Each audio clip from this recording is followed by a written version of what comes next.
What's up, guys? I'm Cody Parker with Drop the Beat Farms, and today I'm going to show you some general maintenance on your Dutch bucket, cucumbers, and tomatoes.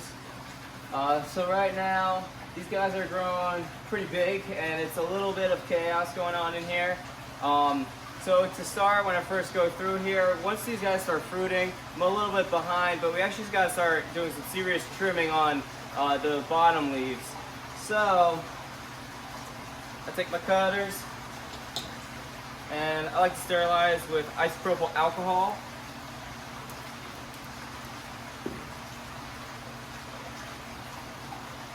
Just so we don't get any cross-contamination from other things I've been cutting. I'm in the other greenhouse, so there's plants all over the place that I use these scissors for, so it's good to sterilize them for a bit. So once these get to this size, a lot of the energy is going into the leaves that is unnecessary. We're at the stage where we want to focus all of its energy onto the fruiting. So I'm going to start trimming all the leaves before the first cluster of tomatoes. So right here we've got, so this guy's been trimmed up pretty good already, but we got this first cluster of tomatoes right here. Once you see that to start fruiting, you're going to start trimming the ones below the first cluster of fruits. So this one's already been taken care of, but we do have a sucker right here that we can actually clone. So I can trim this up, stick it in water, replace the water every 2 days, and in about 2 weeks you can get roots coming from this. You can transplant this. So I'm going to save this guy for later. This guy's actually been trimmed up beforehand, but it's still at the stage where I can kind of cut some more of the leaves. So I'm just going to do a couple here. The thing is, the bottom leaves, you can see this one, it's not really getting any light. It's actually really close to the drip irrigation for the Dutch buckets, so it's actually could be a source of contamination. It's just excess vegetative growth that's not really serving a purpose other than sucking up nutrients from your tomato plant. Again, we want to focus all these nutrients right to these awesome cherry tomatoes. So after I do a little bit of a trim up,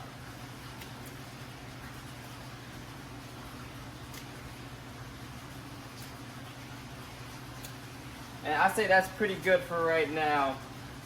Maybe I'll do this one as well. The thing is, the tomato, it's just going to keep growing up, producing more leaves, so don't really worry about it too much if you think you're cutting off a little bit too much. But you can see the stem here, from the base all the way up to here.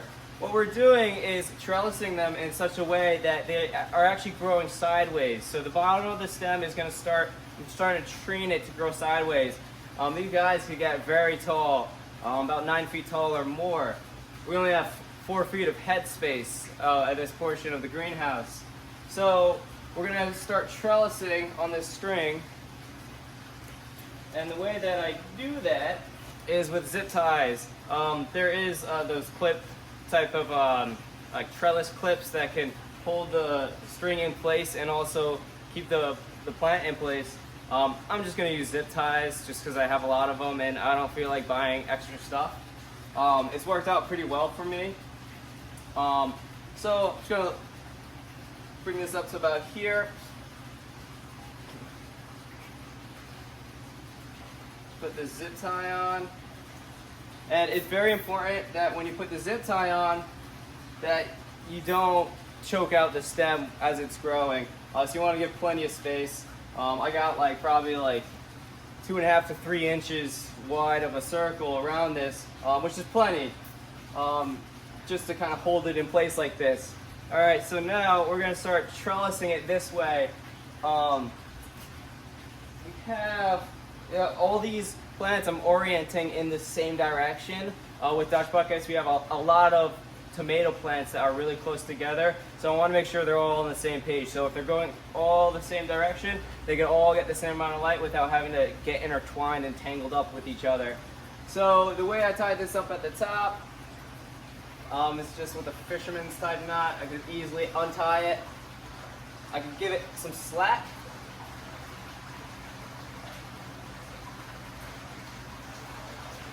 And I could trellis it right over.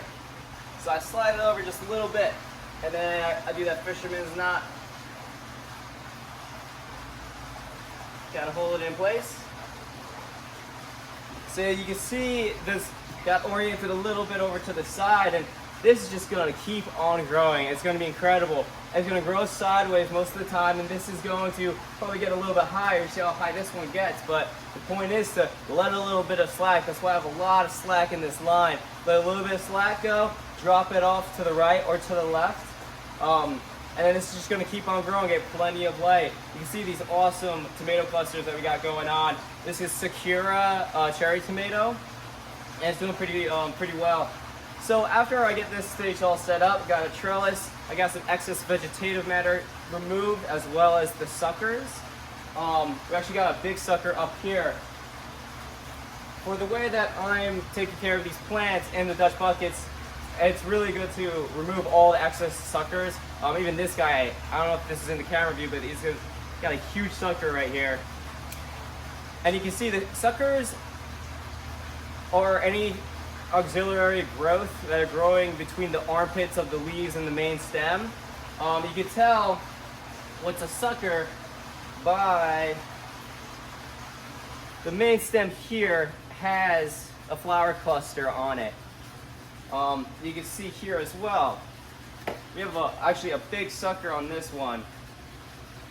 The one that's the main stem is the stem that has the flower cluster on it. The one that doesn't is this sucker right here. The sucker, it's going to produce a flower cluster, and if you wanted to, you could keep it on there. It's just going to produce more vegetative matter and kind of reduce the focus of the plant and get it much bigger when in reality we're going real close together. We need to save all that sunlight, as much sunlight as we can. So you can tell that this is the main stem that's got this, this main sucker right here, or this main sucker coming out of it between the leaf and the main stem. So right here, we want to snip that off, or you can snap it off, but this guy's pretty big, so I'm going to snap him right off, and this guy is going to be beautiful to clone. It could give you a month head start on your tomato crop if you are able to clone these, which is actually extremely easy. I'll get to that later. So once these guys are all set up, I bought an electric toothbrush from Amazon, and I'm going to hand pollinate these. These are self-pollinating tomatoes. All tomatoes are self-pollinating. People come by, they could give them a shake, and it's actually going to get all the pollen off of the flowers and help them pollinate each other. Sometimes I used to kind of just like come here and just kind of shake from the top, but it's actually a lot of fun to use this, and it's easier. I just power it on, and you want to hit the top of the stem, or like top of the flower cluster. You don't want to go from the bottom, because if you hit the flower from the bottom, it could damage or scar the developing tomato that results from this. So you kind of want to come from the top of the flower cluster. And I just go and I go all along this entire row, take care of all the flower clusters that I see. And we got really good pollination. All these guys have been pollinating pretty well. And this is, I just got it from, I don't want to support Amazon, but I got it from Amazon. It's pretty cheap. You don't want to get the $100 ones. You want to get like the 20-buck ones that you don't have to worry about. I can plug this in. And that's basically my general maintenance. I take care of that probably every week or so. It's really important to not let it go too crazy. But I'm pretty busy, so it's on a regimen where I come in and I can have a cup of coffee and go along this entire row of plants, take care of all the vegetative growth. You can see how much this cleared up just in this spot. Light can come in more. And here it's all kind of a mess. So this is just a breeding ground for all types of fungus and bacteria. Once we open that up, it actually lets more light into the more important growth that's forming at the top of the plant. So yeah, I'm just gonna go on this. This is the tomato section, and I guess now I'll show you the cucumber side.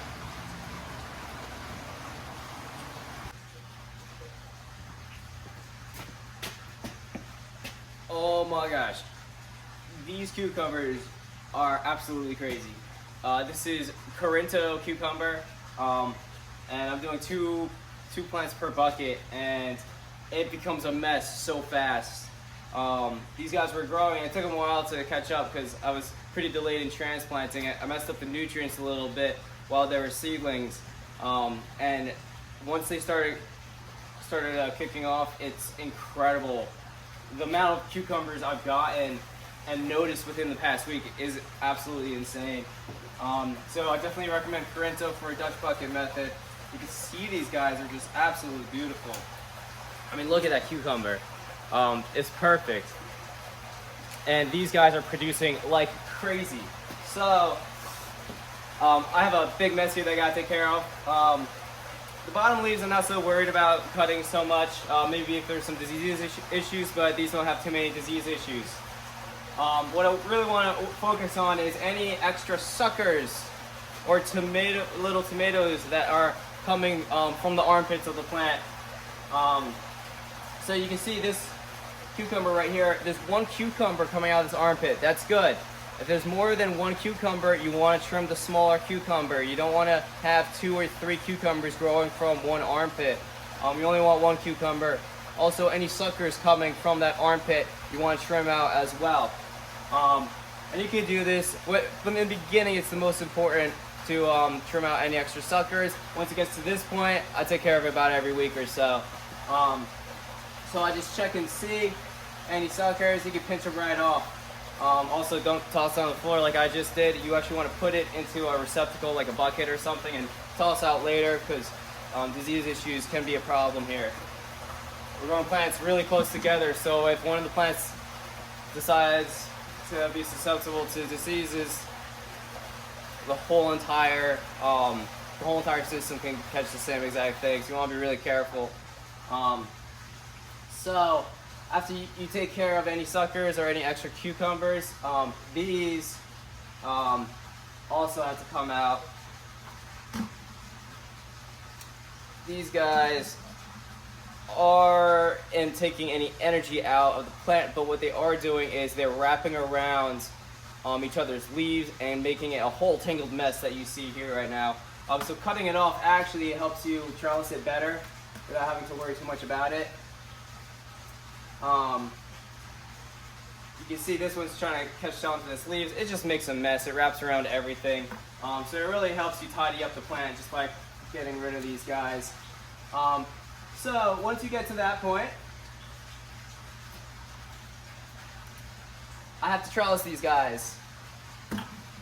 So this is about 4 feet of headspace here, and this idea I came up with, I'll show you on the other cucumbers, is working out very well.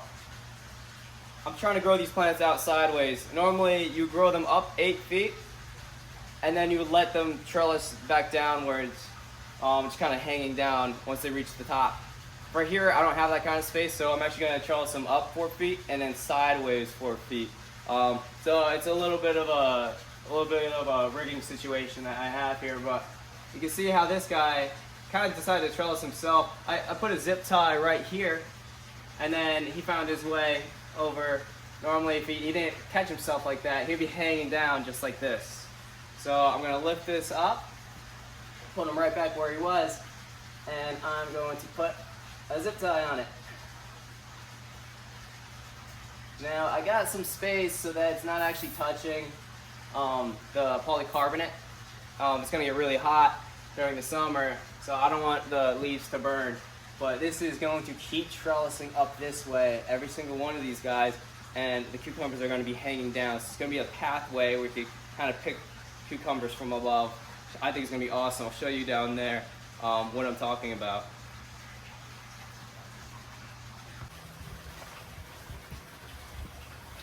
Alright, so this is Socrates, and you can kind of see what I'm talking about. I have this kind of trellis to the side, and already I have just like, you can hit your head on it. It's crazy.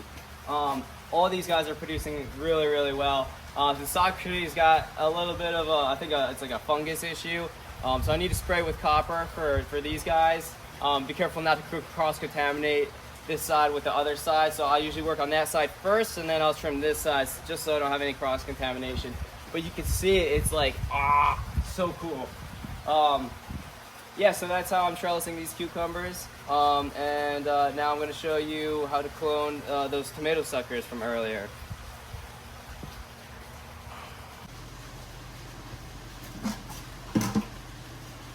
So that's my video on maintenance on Dutch bucket cucumbers and tomatoes. If you want any extra additional resources, I highly recommend you check out MHP Gardener on YouTube. That guy is awesome.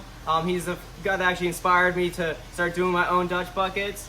You can also check out Upstart University, as well as Crop King for additional resources. None of them sponsor me, but they do provide me with free educational material, so I could do this myself. So I think that's pretty awesome.